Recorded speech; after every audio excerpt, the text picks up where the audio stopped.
Once a vibrant community, now a ghost town, as we drive towards the epicenter of Japan's worst nuclear disaster. A checkpoint signals the exclusion zone, a no man's land that was once home to 60,000 people. It was the deadly earthquake and tsunami of 2011 that triggered the meltdowns at the Fukushima Daiichi nuclear power plant.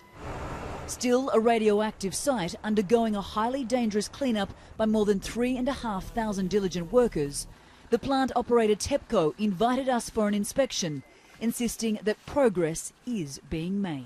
Is that high? Wearing protective clothing, no skin exposed, we head to Reactor 4.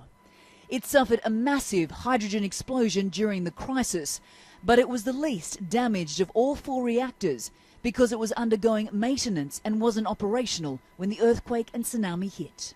Well, this is what TEPCO is calling a milestone, using this enormous crane to move the fuel rods in the pool behind me here at Reactor 4, where they are then transported to the cooling pool next door.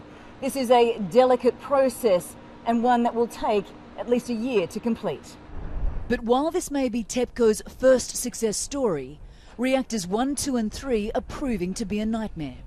Radiation levels are dangerously high. We can't go anywhere near them. And the company is yet to come up with a concrete plan to close them down. There are big challenges ahead, but we have to do it, says TEPCO manager Kenichiro Matsui. It's our mission and we won't give up. The other big problem facing TEPCO is contaminated water. Because the plant sits at the base of mountains, a buildup of groundwater is getting into the buildings. About 400 tonnes is collected each day and stored in these newly built tanks, some of which had been leaking. There are also fears this radioactive water is seeping into the ocean.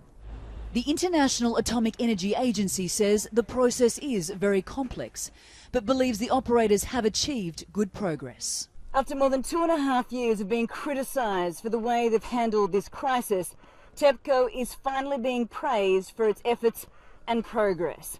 But it still has an enormous job ahead of it. Officials believe this plant won't be decommissioned for another 40 years. While all of Japan's nuclear reactors have been shut down, there is now a political push to get them working again, to reduce energy costs and make Japan competitive. But for a country that came so close to a nuclear catastrophe, that future remains uncertain. Anna Koren, CNN, Fukushima, Japan.